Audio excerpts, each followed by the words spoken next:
नमस्कार मंडळी, सर्वांना श्री स्वामी समर्थ। आजच्या व्हिडिओमध्ये आपण बघणार आहोत गुरुवारी गुरुपुष्पामृत योग आलेला आहे, तर या दिवशी स्वामींची काय सेवा करावी आणि आपल्या मनातील इच्छा कशा पूर्ण होतात, तर आपण स्वामींची कशी सेवा केली पाहिजे आणि ही सेवा केल्यानंतर कोणतं फळ मिळतं याची संपूर्ण माहिती आपण या व्हिडिओमध्ये बघणार आहोत। तर व्हिडिओ स्किप न करता संपूर्ण बघा। व्हिडिओ आवडला असेल तर व्हिडिओला लाईक करा।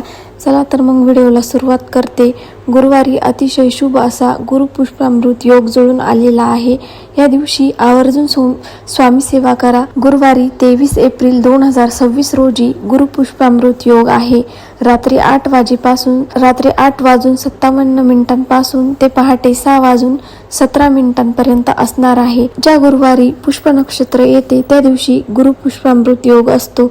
गुरुपुष्पामृत योग वारंवार येत नाही। गुरुवारी श्री स्वामी समर्थ महाराजांचे विशेष पूजन, स्वामींच्या मंत्राचे जप, नामस्मरण केले जाते। हजारो भाविक स्वामींच्या मठात जाऊन दर्शन घेतात। गुरुवारी अतिशय शुभ असा गुरुपुष्पामृत योग जुळून आलेला आहे। या दिवशी आवर्जून स्वामी सेवा करावी। श्री स्वामी समर्थ या नावाचा केवळ उच्चार केला तरी मनात एक वेगळाच आत्मविश्वास निर्माण होतो, सकारात्मकता मिळते, वेगळीच ऊर्जा संचारते, प्रेरणा मिळते। श्री स्वामी समर्थांचे श्रेष्ठत्व वर्णन करण्यासाठी कोणत्याही भाषेची अर्थ थिटे पडतात। श्री स्वामी समर्थ हे आज लक्षावधी अर्थ जिज्ञासूंचे आश्रयस्थान आहे। स्वामी आपल्यावर कधी कृपा करतील हेही सांगू शकत नाही, परंतु जेव्हा कृपा होते, शुभ आशीर्वाद मिळतात, स्वामींचे अनुभव येतात, तेव्हा जीवन अगदी धन्य झाल्यासारखं वाटतं। गुरुवारी पुष्प नक्षत्र आले आहे, तर या दिवशी गुरुपुष्पामृत योग होतो।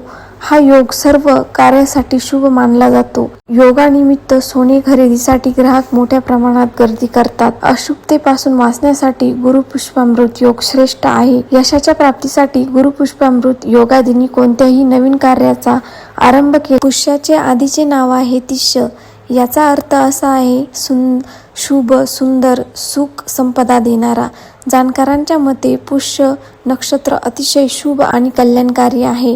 ऋग्वेदात पुष्याला तिष्य म्हणजेच मंगलदायी किंवा मांगलिक तारा असेही म्हणतात। याचा शुभ दिनी स्वामींची सेवा केल्याने पुण्यफल लाभ प्राप्त होऊ शकतो। आपल्या मनातील इच्छा पूर्ण होतात। स्वामी अशक्यही शक्य करतील असा विश्वास अवश्य ठेवावा आणि या दिवशी स्वामींची कृपा म्हणजे स्वामींची सेवा करा। स्वामींची कृपा लाभावी यासाठी प्रत्येक जण विशेष प्रयत्न करत असतो। सूर्यकिरण जसे मोजता येत नाही, सागराच्या लाटांचे मोजदाद करता येत नाही, त्याचप्रमाणे स्वामींच्या चरित्राचा थांगच लागत नाही असे अनेक जण सांगतात। शक्य असेल तर आवर्जून स्वामींच्या मठात जाऊन स्वामींचे दर्शन घ्यावे। स्वामींचे विशेष पूजन, नामस्मरण, मंत्राचा जप करावे।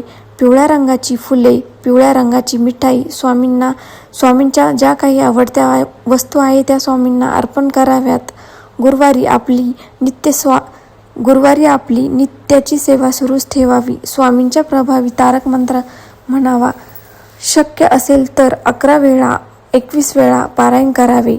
स्वामी नक्कीच शुभ फल देतील अशी अटळ श्रद्धा कायम ठेवावी। स्वामींवर निष्ठा आणि श्रद्धा कधीही कमी होऊ देऊ नका।